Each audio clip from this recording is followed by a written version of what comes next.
One of these phones just destroyed the mid-range market, the POCO X7 for $279 and the POCO X7 Pro for $339. But there's only one I recommend. And look, we're not just talking about performance of these POCO phones because actually, they're very well balanced. Both of them have a water-resistant design, a good AMOLED display, fast charging, acceptable cameras, and a decent performance considering their price. Neither of these phones are the best on anything, but they have improved a little bit, and now you could say that they have a specific audience. Take the POCO X7 for example, which is aimed at a more casual user. Someone who goes for, the number of cameras because they think it's the best, even though the 2-megapixel macro lens is complete garbage. Or the round edges of its AMOLED screen because it looks cooler than other $200 phones. The POCO X7 is the perfect phone for those people that, they just want a phone to make calls, receive messages, browse the web, go into social media, but not much else. The big issue with this phone is that even though the price is competitive, like you can get it for $250 on AliExpress or even less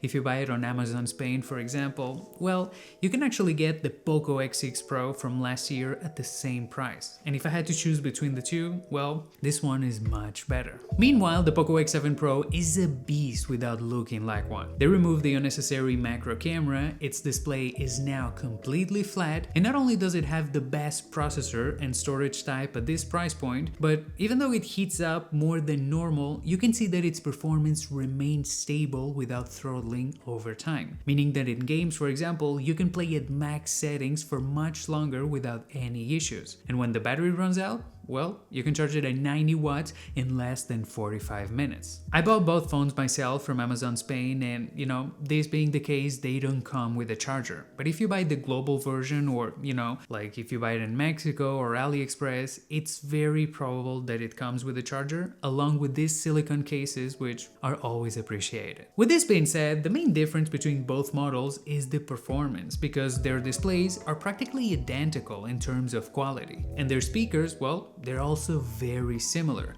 but their designs, well, you can see they're very different, but both of them have a plastic build, and this version with a leather finish is also the same. Each has HyperOS, though one is more updated than the other, but both come with a lot of bloatware you will have to uninstall and ads in some system apps. HyperOS is a ROM that you have to get used to it. It does have a lot of features and now it's, even integrated with Gemini, but at the same time, it requires some tweaking. And since we're talking about the downsides of both phones, I think it's worth mentioning that Xiaomi still has the same old issues. Their devices offer zero continuity. I mean, just look at these designs. They don't even look, they're from the same generation. And in terms of features, the X7 lost the headphone jack and its fast charging has been downgraded to 45 watts. Battery life is decent in both, but I expected more on the X7 Pro considering it has a 6,000 mAh battery, and their proximity sensors still don't work as they should. This is basically the full package of problems when you're buying a Xiaomi for $300. But at the same time, this is something that I can actually tolerate because of how competitive their prices are right now. But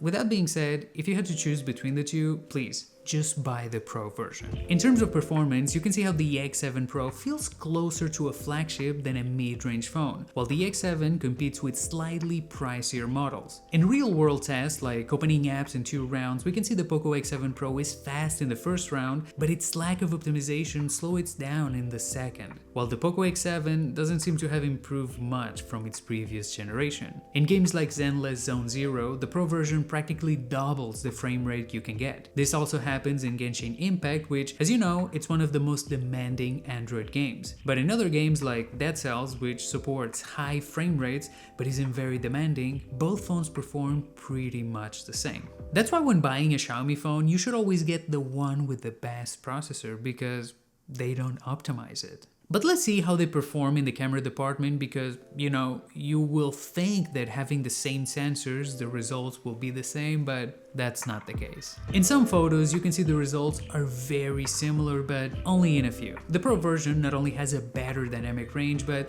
the 2x zoom shots also look much better for some reason. Seriously, this didn't just happen once or twice, but multiple times. My theory is that the X7 will get a lot closer to the results of the Pro once it gets gets updated to Android 15 with HyperOS 2.0. And I do hope that this also improves the selfie photos, and even in night mode where the Pro seems to be a lot better. In video mode, something similar happens. In this clip of my dogs playing, both phones look great, right? Recording at 4K 30 frames per second. But as soon as we switch to a less controlled environment, you can see how much better the X Pro dynamic range is. Both have good stabilization, but their color and contrast are very different. Look at this front-facing camera recording in 1080p, where the regular X7 struggles much more to adjust the constant lighting changes while walking. Still, I think this is more about the system version that we have than the sensors themselves. It's also true that with a better processor, the Pro version feels much smoother when using the camera app,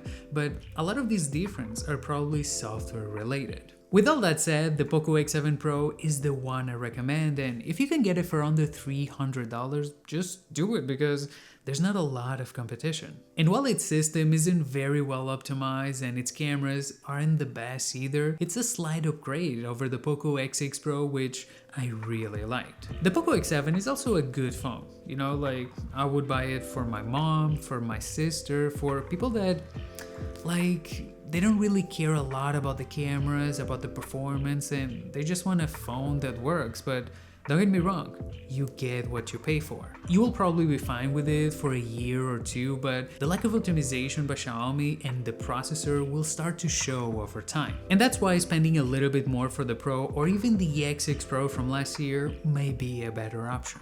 But hey, that's just my opinion, and if you have a different one or you have any questions, you can leave it in the comments. I'll see you in the next one. Ciao, ciao!